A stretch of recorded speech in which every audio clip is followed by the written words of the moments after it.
AP EAMCET 2024కి సంబంధించి second phase seat allotment అయితే మనకి ఈ రోజే రిలీజ్ చేయబోతున్నారన్నమాట. ఏ టైంలో రిలీజ్ చేస్తారు అండ్ అలాగే పోయినసారి అంటే ఫేజ్ 1కి సంబంధించి ఇలాగే చెప్పారు, తర్వాత రోజు మార్నింగ్ అయితే రిలీజ్ చేస్తారు. ఈసారి ఏమైనా అలాగే రిపీట్ అయ్యే అవకాశాలు ఉన్నాయా లేవా అని చాలామంది అయితే అడుగుతున్నారన్నమాట. దాని గురించి కూడా మీకు ఈ వీడియోలో డీటెయిల్గా చెప్పడం జరుగుతుంది. వీడియో అంతా లైక్ చేయండి. కొత్తగా ఎవరైతే మన ఛానల్ చూస్తున్నారో సబ్స్క్రైబ్ అయితే చేసుకోండి. ఫర్దర్ మీరు బీటెక్లో జాయిన్ అయిన తర్వాత కూడా ఫీజు రీయింబర్స్మెంట్ అప్డేట్ అయితే ప్రొవైడ్ చేయడం జరుగుతుంది. మెయిన్గా మనకి ఫైనల్ ఫేజ్ నోటిఫికేషన్లో ఏమని చెప్తారంటే మనకి సీట్ అలాట్మెంట్ అయితే ఈరోజే రిలీజ్ చేస్తాం. టైమింగ్ విషయానికి వస్తే ఈవినింగ్ 6 తర్వాత అయితే రిలీజ్ చేస్తామని చెప్పారు. కానీ ఫేజ్ 1 కూడా ఇలా చెప్పారని ఈసారి ఏమైనా లేట్ అయ్యే అవకాశాలు ఉన్నాయా లేవా అంటే నేను లేదని చెప్తాను. ఎందుకంటే ఒకసారి మీరు గత 3 years డేటా ఒకసారి గమనించండి.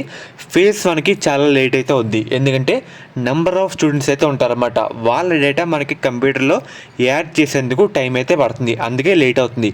అదే సెకండ్ ఫేజ్లో కొంచెం తక్కువ మంది లిమిటెడ్ స్టూడెంట్స్ మాత్రమే వెబ్ ఆప్షన్లు పెట్టుకుంటారు, సెకండ్ ఫేజ్లో పార్టిసిపేట్ చేస్తారు. అందుకు మనకి ఒక 1 hour అటు ఇటు టైం అయితే ఉంటుంది అన్నమాట. అంతే తప్ప 1 day అలా లేట్ అయితే అవుతూ గుర్తుపెట్టుకోండి. మనకి ఈవినింగ్ 6 అవ్వదని చెప్పారు. మ్యాక్సిమం లేట్ అయితే మనకి ఒక 1 hour అటు ఇటు లేట్ అవుతుంది, అంతే తప్ప తర్వాత రోజు అయితే రిలీజ్ చేయరన్నమాట. మ్యాక్సిమం 1 hour అంతే లేట్ అయితే తీసుకుంటారు. ఫర్దర్ ఇంకా ఏమైనా టెక్నికల్ ఇష్యూ వాళ్ళు ఇంకా లేట్ ఉంటే కనుక నైట్ 10 లోపు అయితే రిలీజ్ చేస్తారన్నమాట. ఇది ఒకసారి మీరు సెకండ్ ఫేజ్ కూడా లాస్ట్ ఇయర్ 3 years డేటా గమనించండి. మనకి ఆ రోజే చెప్పిన రోజే కొంచెం 1 hour అటు ఇటులో రిలీజ్ చేయడం జరిగింది. సో ఫ్రెండ్స్, మీకైతే అర్థమైంది అనుకుంటున్నాను. సెకండ్ ఫేజ్ మనకి రిలీజ్ చేసిన వెంటనే డేటా అనేది మీకు అప్డేట్ అయితే చేయడం జరుగుతుంది. మన ఛానల్లో వీడియో అయితే చేస్తాను.